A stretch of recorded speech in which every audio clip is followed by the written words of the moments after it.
Muchas gracias a don Eduardo Stein, ex coordinador de la Comisión de la Verdad y Reconciliación Nacional para Honduras, ex vicepresidente de Guatemala en el periodo 2004-2008, por acompañarnos esta noche, don Eduardo, para hablar sobre temas puntuales en relación a la instalación de esta Comisión Internacional contra la Impunidad en Guatemala. Pero antes, muchas gracias, don Eduardo Stein. Buenas noches.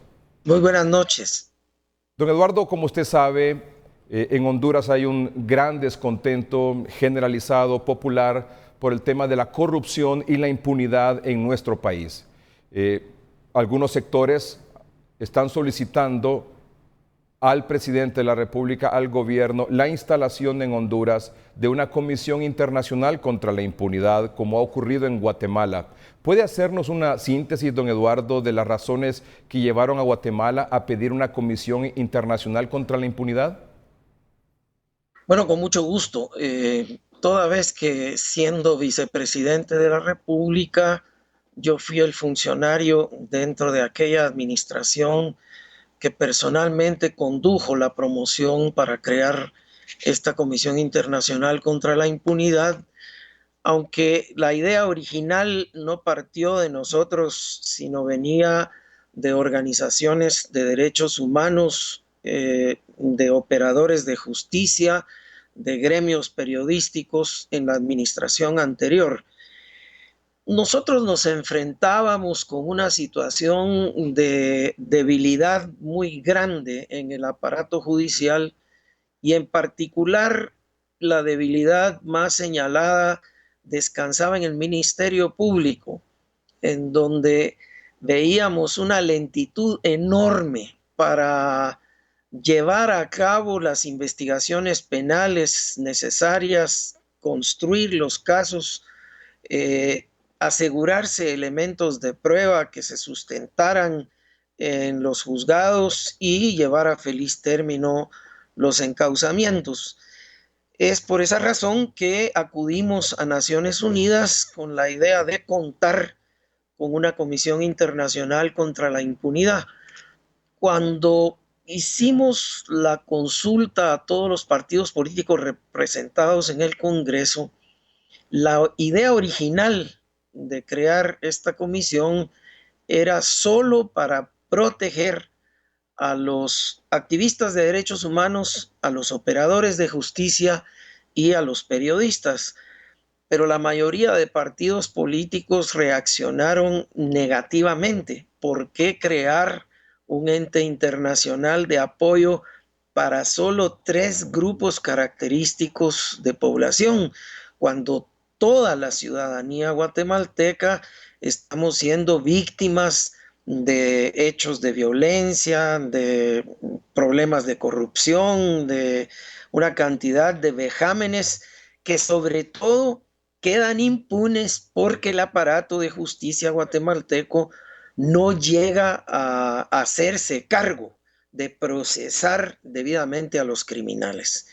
Ese fue el corazón del sentido y de la perspectiva de trabajo que nos animó a pedir ese apoyo internacional. Y quisiera terminar esta primera explicación insistiendo en lo siguiente. Esta Comisión Internacional contra la Impunidad en Guatemala, la CICIG, no tiene capacidades de encauzamiento penal. Eso es en contra de la Constitución. Solo el Ministerio Público puede encauzar penalmente. Entonces la comisión lo que hace es trabajar con el Ministerio Público, realizar investigaciones con apoyo de fiscales investigadores de otros países. Contamos desde el inicio, por ejemplo, con muy competentes abogados y fiscales italianos que combatieron a las mafias en su país, así como de otros países. Entonces, lo que la CICIG ha hecho es capacitar fiscales investigadores del Ministerio Público en las investigaciones mismas, es decir, en el proceso de investigar hechos, sobre todo de aparatos enquistados dentro del Estado, generadores de corrupción, y ayudarle al Ministerio Público a construir los casos en los tribunales. Don Eduardo, el tema por el cual, o los temas por los cuales se solicitó el apoyo internacional era corrupción, violencia, criminalidad. Sobre todo aquella que venía de quistes dentro del propio gobierno, dentro del propio Estado, que habían quedado del tiempo del conflicto armado interno. Es decir, fueron características muy propias de la historia reciente de Guatemala, en donde los aparatos de seguridad en su lucha contra la guerrilla habían creado estos dispositivos como, digamos, instrumentos de represión, pero que rápidamente, a la firma de los acuerdos de paz, se transformaron en instrumentos de negocio, succionándole fondos al aparato público, fondos que debían ser convertidos en servicios a la ciudadanía para llevárselos a los bolsillos personales de la gente participando en estas mafias. Antes de la solicitud de la petición del gobierno de Guatemala a Naciones Unidas de una comisión internacional contra la impunidad, ¿hubo rondas de diálogos, hubo acuerdos entre los distintos sectores en pugna en Guatemala o fue una petición de inmediato? Bueno, como le dije al principio, la idea partió de organizaciones de sociedad civil que se sentían en un estado de indefensión frente a un aparato de justicia muy débil. Pero no hubo una, digamos, una consulta amplia a todos los sectores de la ciudadanía. Más bien lo que hubo fue, a partir de esta idea original que partió de grupos de sociedad civil, una consulta amplia a todos los partidos políticos representados en nuestro Congreso. Y de ahí se pasó a negociar directamente con la Secretaría General de la ONU.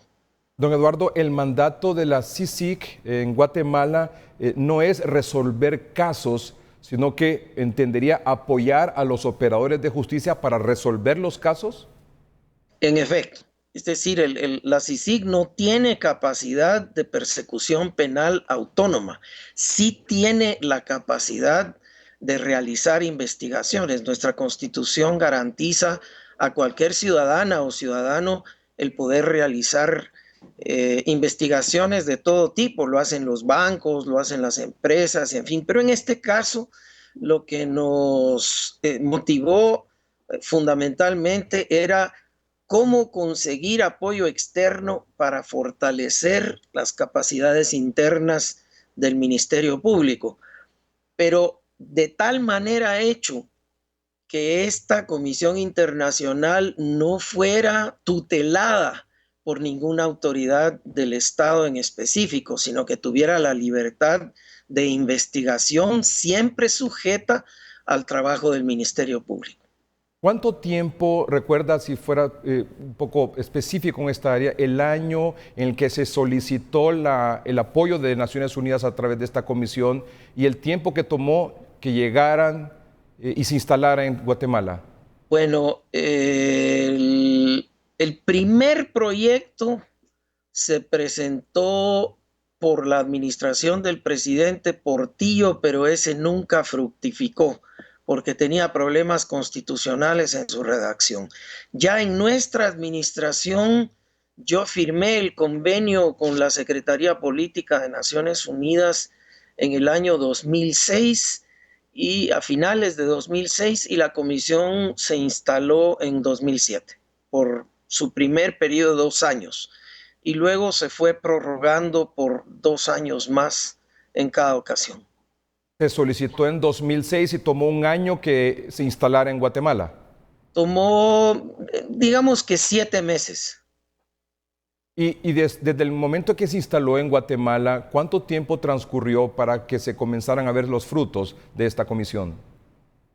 Bueno, el primer resultado importante, al menos desde mi personal punto de vista, se vio casi enseguida cuando se realizaron las elecciones de magistrados a la Corte Suprema de aquel momento y vimos que había una importante cantidad de abogadas y abogados candidatos de dudosa reputación.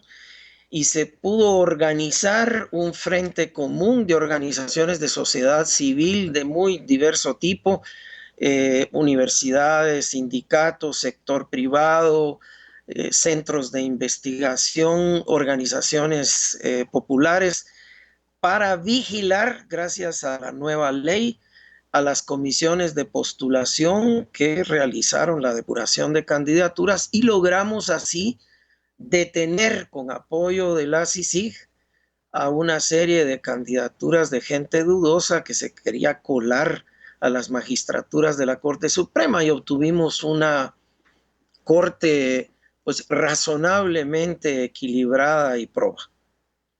En los 8 años que tiene la CICIG en Guatemala, ¿hay gente producto de la operación, del funcionamiento de la CICIG en Guatemala en la cárcel? Bueno, sí. Y además, muy recientemente, en los casos que en semanas pasadas, sobre todo a partir de la exhibición o el descubrimiento de una red de control carcelario hace pocos meses y luego a partir del 16 de abril de este año, cuando se descubrió públicamente esta mafia enquistada en las aduanas y luego un gran escándalo en el Seguro Social, hay gente en efecto en la cárcel. Gracias al trabajo de esta comisión. Gracias al trabajo de esa comisión. Yo diría que sin la capacidad y las competencias de investigación penal de esta comisión, casos como el de la línea, esta mafia en las aduanas, o casos como los del Seguro Social, o casos como el del control de las cárceles por parte de los reos, cosas que se sabían, pero que el aparato nuestro de justicia o no se atrevía o no tenía la capacidad de entrarle como Dios manda, no se hubieran podido plantear penalmente en la ruta de solución en que ahora se encuentra. ¿Cómo opera con su presupuesto? ¿Quién financia la operatividad de esta CICIG en Guatemala?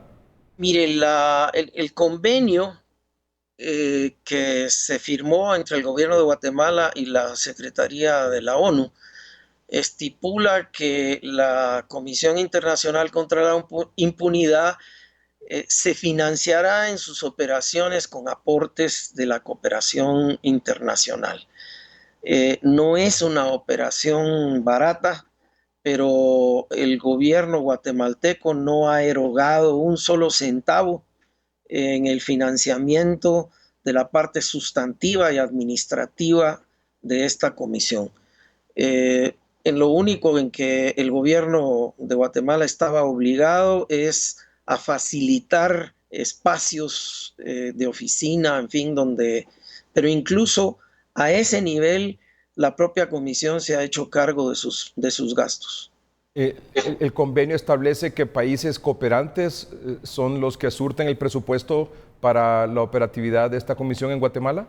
Sí, esto viene costando entre más o menos 18 millones a 21 millones de dólares por año y todo esto lo aporta la cooperación internacional. 8 años después de la instalación de esta comisión en Guatemala, ¿cuál es la valoración que usted hace del resultado? Mire, ya que la pregunta me la hace a mí, yo sí quisiera tener la flexibilidad de responder primero de la siguiente manera. Hay personas que consideran que esta CICIG no ha dado los resultados esperados, otras personas que consideran que sí. Yo en lo personal siento que por ser un ente tan novedoso dentro del esquema de Naciones Unidas y por haber tomado la oficina jurídica de la Secretaría General de la ONU la decisión de que en el convenio esta CICIG no fuera un ente de Naciones Unidas o un cuerpo de Naciones Unidas, sino un cuerpo totalmente autónomo.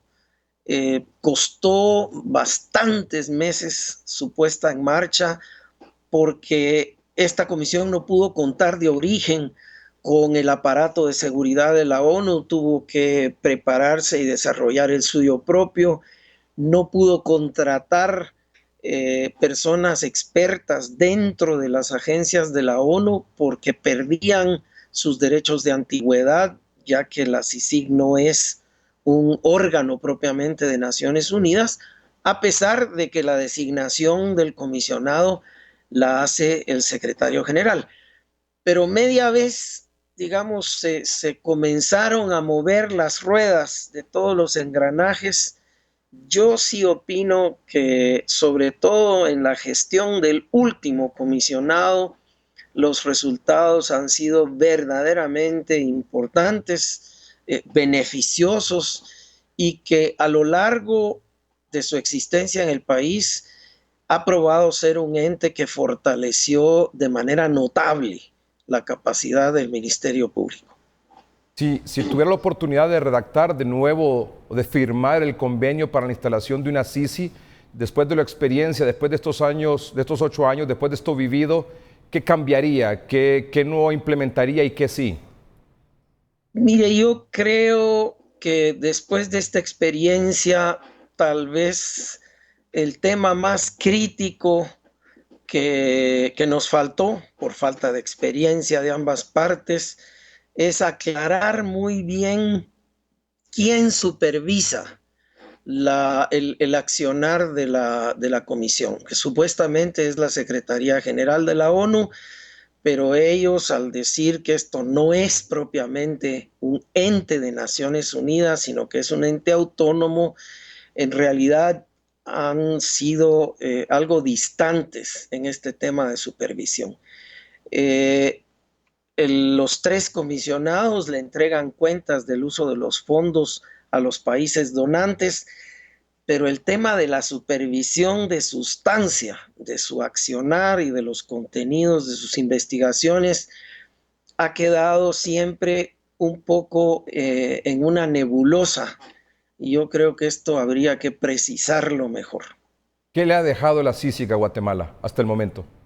Bueno, hasta el momento nos ha dejado 3 cosas muy importantes. Primero, un conjunto de experiencias muy valiosas de cómo se realizan investigaciones criminales y cómo se construyen casos con los elementos de prueba que se sustenten en el sistema de tribunales. Esta es una labor, digamos, mezcla de temas de capacitación, sobre todo capacitación en servicio de los fiscales investigadores. Segundo, nos ha permitido desarrollar una atención ciudadana mucho más abierta, clara y transparente sobre lo que son los funcionamientos del sistema de tribunales y en general del sistema de justicia, que es quizá lo que más debilidad acusaba cuando nosotros planteamos la necesidad de esta comisión. Y tercero, muy emparentado con esta conciencia ciudadana, yo diría una puerta de esperanza muy grande de que en efecto sí es posible ir adecentando las instituciones públicas e irse librando poco a poco de este cáncer tan maligno que es la corrupción en los asuntos públicos. Don Eduardo, usted como coordinador de la Comisión de la Verdad y Reconciliación Nacional en Honduras en 2009, esta comisión recomendó una CICI para Honduras después de los acontecimientos de 2009. ¿Es así, don Eduardo? Es correcto, la recomendación 47 en nuestro informe final aludía a la conveniencia de contar con una comisión internacional de estas características por las condiciones y circunstancias que la Comisión de la Verdad y la Reconciliación pudo determinar en sus investigaciones, interrogatorios, lecturas, análisis, de la debilidad también del aparato de justicia hondureño.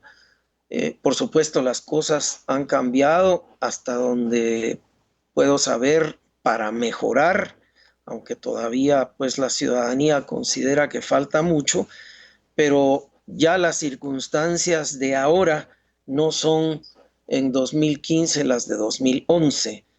Sin embargo, hay una importante cantidad de grupos ciudadanos organizados, por lo que he podido conocer, que siguen insistiendo en que la justicia en Honduras no funciona como debería funcionar y que le convendría a Honduras contar con un apoyo internacional de estas características. En ese sentido, don Eduardo, en esa recomendación 47 de la Comisión de la Verdad y Reconciliación Nacional para Honduras, ¿cree usted que está vigente o no?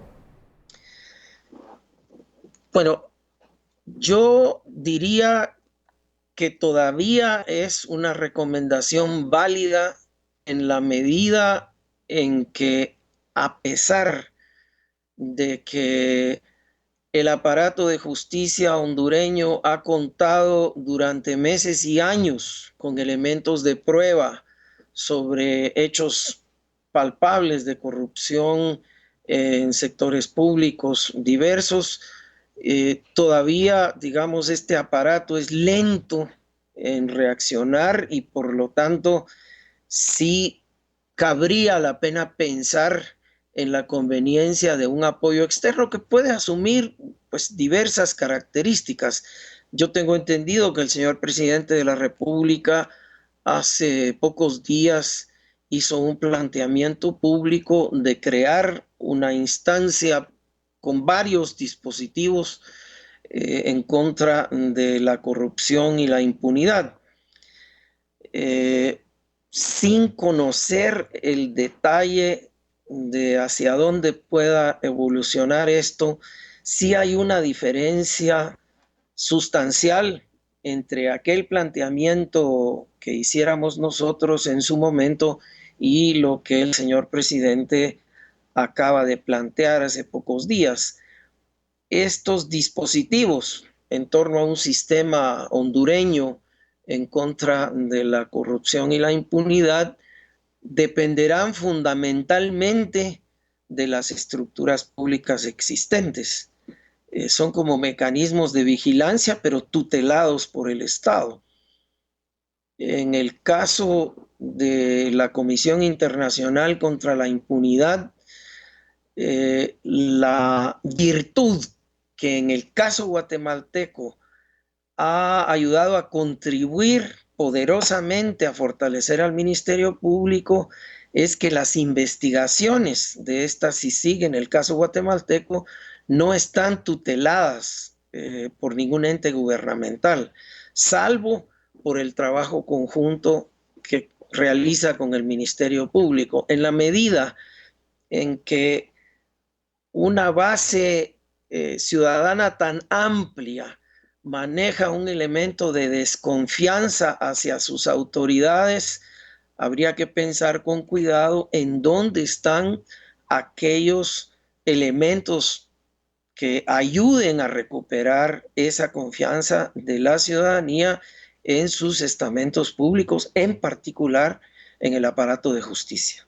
En ese sistema al cual usted hace referencia, que ha propuesto el presidente Juan Orlando Hernández a la sociedad en general y que ha permitido el inicio de algún diálogo sobre este tema con distintos sectores, él propone y solicita a la Organización de las Naciones Unidas unos especies de facilitadores de este diálogo y de este proceso en contra de la corrupción y la impunidad.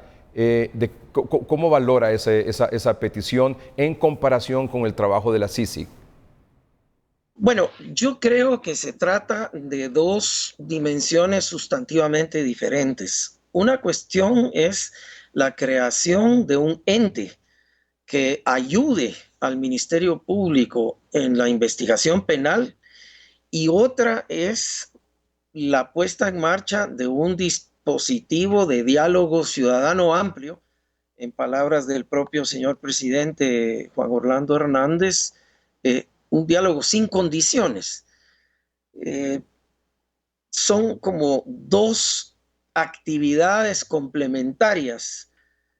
En el caso del apoyo externo para facilitar la realización de este diálogo, en una entrevista que me hacían hace poquitos días sobre el tema, yo insistía en que la naturaleza de este diálogo hace pensar en que debe ser algo fundamentalmente hondureño, que tiene que ser algo entre hondureñas y hondureños, que hay personas muy talentosas, muy valiosas, y que no solamente es gente competente, sino además gente valiente que puede en efecto configurar un espacio, digamos, como de un consejo de ciudadanas y ciudadanos notables que facilitarían este diálogo. Pero por supuesto, si el señor presidente considera que sería muy útil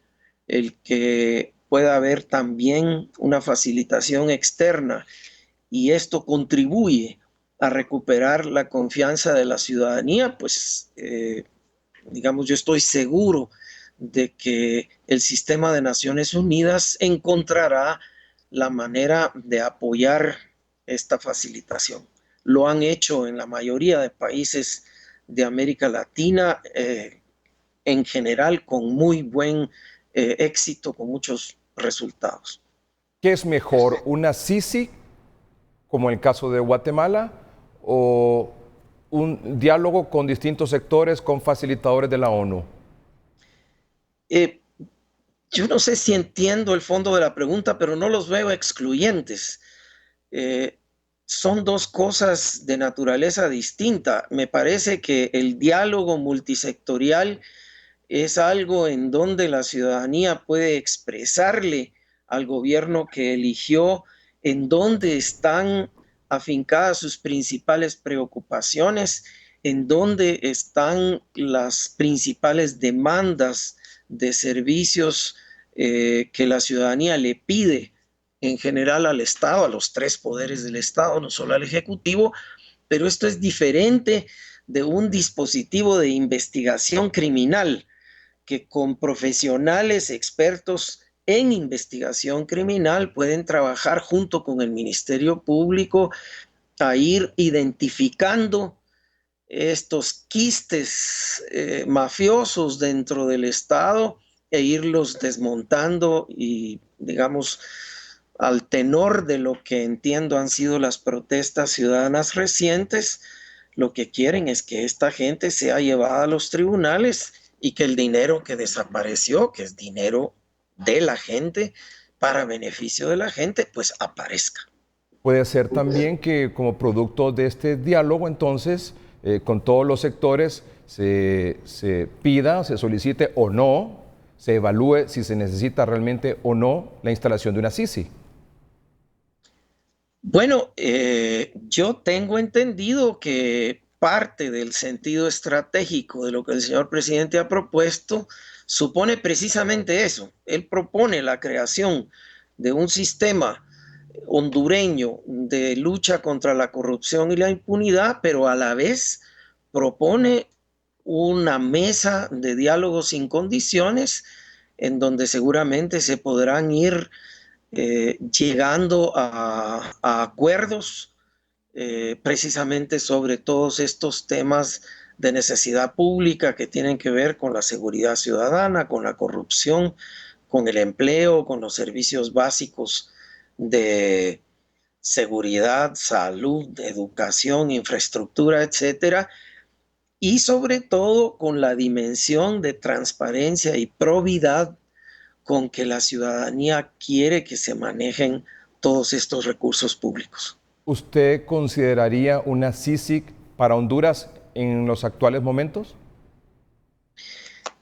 Mire, yo insisto, nosotros recomendamos eso ante las debilidades del aparato de justicia que vimos cuando presentamos nuestro informe. En las condiciones actuales, creo que la madurez que ha exhibido la ciudadanía y lo que, digamos, están expresando en muchas de sus protestas y solicitudes, lo que indica es que debe ser el pueblo hondureño el que determine eh, qué características pueda tener una comisión contra la impunidad o un dispositivo de este tipo y si debe ser en efecto una comisión internacional como la que ya se ensayó acá en Guatemala o puede ser una cosa con características un tanto distintas que pareciera ser lo que ha propuesto el señor presidente. ¿Usted cree que los sectores políticos opositores al gobierno y el segmento denominado ahora esta organización de indignados deben participar en el diálogo? Mire, yo estoy absolutamente convencido de que sí. Un diálogo ciudadano que por diseño desde el origen excluya sectores ciudadanos organizados va a tener también de origen faltantes que luego se van a convertir en obstáculos que le resten apoyo público a lo que ahí se vaya decidiendo. En la medida de lo posible, nadie que sea representante responsable de un sector importante de la sociedad debiera estar excluido de estos diálogos. Dicho lo cual, también, y esto por la experiencia vivida en varios otros países de América Latina, no sería legítimo el que organizaciones políticas de oposición quieran adueñarse de la protesta ciudadana que de manera explícita ha querido mantenerse separada de banderas político-partidarias y quererla usufructuar a favor, digamos, de sus propias banderas partidarias. Creo que hay contribuciones importantes que los partidos afines al gobierno como partidos de oposición deberán aportar en ese diálogo, pero por lo visto y experimentado en otros países de América Latina, no sería sano que los partidos de oposición traten de usurpar el movimiento de protesta ciudadana para sus propios fines. Líderes de partidos políticos de oposición han dicho no al diálogo propuesto por el presidente Hernández, que no creen en ese llamado a diálogo. Y lo que me pide es mi reacción al... Tu comentario, por supuesto. Mire, eh, a la distancia y no estando, digamos, en el día a día del quehacer ciudadano hondureño, ya desde hace bastantes meses, me resulta difícil opinar sobre si se aceptase o no se aceptase una invitación del presidente de la República. Pero en todo caso, lo que no puede dejar de pasar es que la ciudadanía hondureña encuentre el cauce adecuado para llegar a acuerdos comunes para beneficio de todo el país y que estos acuerdos, por definición, necesitan ser asumidos por el gobierno electo para eso, para gobernar. Y lo mismo en el caso de que se necesiten decisiones legislativas, pues por el Congreso Nacional, que es una de sus funciones esenciales. Una negativa frontal a cualquier esfuerzo de diálogo intersectorial, pues se puede entender como una respuesta político-partidaria de oposición en un momento temporal, pero no creo que sea sano el rechazar por sistema cualquier posibilidad de llegar a un entendimiento público con el gobierno que fue legítimamente electo. Hay quienes condicionan la participación en el diálogo antes a la petición de la CICIG para Honduras? Bueno, el derecho de petición está garantizado en la Constitución hondureña y quizás esta sea una de las piedras de toque para verificar en efecto si existe una base de confianza de parte de la ciudadanía hacia el gobierno. Si se aceptase, pues, que el gobierno pusiera en marcha, en un acuerdo con las Naciones Unidas, una comisión que se haga cargo de investigar los hechos de corrupción en general dentro de la nación hondureña, en el aparato público y privado. Eh, en la medida en que se ponga como condición previa, pero no se haya definido cuáles serán las características que asumiría esta Comisión Internacional contra la Impunidad, por lo menos ahí ya hay necesidad de afinar el lápiz, de ponerse de acuerdo y de llegar a un primer entendimiento ciudadano con el gobierno eh, para que esta comisión sea una realidad. Porque si se está poniendo como condición previa para dialogar sobre otros temas, bueno, ahí hay un tema que necesita, por lo tanto, una solución dialogada también. Y he escuchado otros sectores también de oposición pedirle la renuncia al presidente de la República y al fiscal antes de aceptar la convocatoria a un diálogo. Bueno, también en las protestas recientes en mi país se le ha pedido la renuncia al presidente de la República. Yo solo le puedo hablar del caso guatemalteco. Parece haber ya un acuerdo entre muchos sectores de que hay que salvaguardar a toda costa el proceso electoral en marcha, y habida cuenta de que en Guatemala ya solo le quedan 6 meses y medio de vida a esta administración, que no tendría mucho sentido la exigencia de esta renuncia. Pero acá las condiciones que dieron lugar a la protesta y los hechos de corrupción son un tanto distintos de lo que está ocurriendo en Honduras. Yo en lo personal no veo el por qué se quiera, digamos, desfundar a la administración cuando existen cauces institucionales que pueden ser fortalecidos para ir resolviendo los temas y los hechos de corrupción sin necesidad de que la actual administración colapse.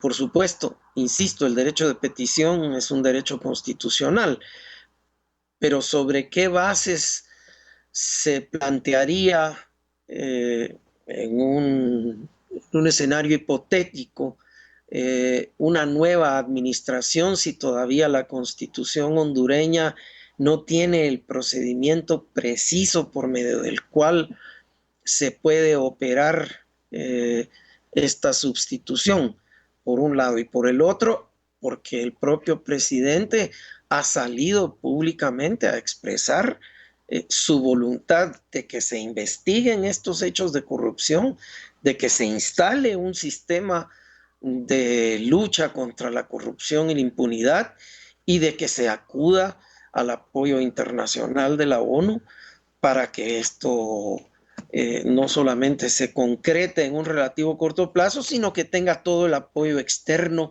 que fortalecería este esfuerzo. Yo en este sentido, pues respetando escrupulosamente la opinión pública de aquellos sectores que así lo piden, no creo que sea lo más oportuno ni lo más eficaz para la situación de Honduras hoy. Y este diálogo debe ser, en su opinión, ¿es conveniente o no que sea moderado por el propio presidente? Mire, allí yo creo que la ciudadanía tendrá que poner su palabra. Si parte del problema descansa en una desconfianza hacia la administración, qué duda cabe que el presidente tendría que comparecer a alguna de las sesiones, pero quizá no sea lo más conveniente que él sea quien modere o presida y modere ese diálogo, sino que debiera escogerse una instancia alterna, neutral, separada de todo interés político partidario, si es que tal cosa se encuentra en la ciudadanía hondureña, pero sin duda habrá gente que pueda, en efecto, moderar ese diálogo sin que necesariamente una de las partes interesadas, en este caso el presidente de la República, sea quien presida y modere el diálogo. Don Eduardo, le agradezco mucho el tiempo que se ha tomado para conversar con nosotros sobre la realidad de Honduras que usted conoce muy bien. Y en ese sentido, ¿qué mensaje nos quiere dejar? Bueno, el primerísimo y principal, pues un saludo muy, muy afectuoso al pueblo hondureño, a quien uno aprendió a querer tan entrañablemente y que nos acogió en todos los departamentos en nuestro trabajo de investigación en la Comisión de la Verdad y la Reconciliación. Y segundo, una palabra de aliento y de confianza, porque el tenor y el comportamiento de estas protestas ciudadanas, de estas manifestaciones, ha sido de un muy elevado valor cívico, sin destrucción de bienes públicos, sin violencia, y esto muestra, por lo tanto, ya un grado de madurez muy grande en la ciudadanía hondureña, que así como tienen el valor de salir a la calle a protestar por lo que consideran justo, tienen también el nivel de comportamiento responsable y de civismo ciudadano como para hacerlo de una manera que sea constructiva y no destructiva. Y en este sentido, pues les deseamos lo mejor de lo mejor en estos esfuerzos. Muchas gracias, don Eduardo Stein, ex coordinador de la Comisión de la Verdad y Reconciliación Nacional para Honduras y ex vicepresidente de Guatemala en el periodo 2004-2008. Muchas gracias, don Eduardo, de nuevo. Muy buenas noches. Buenas noches.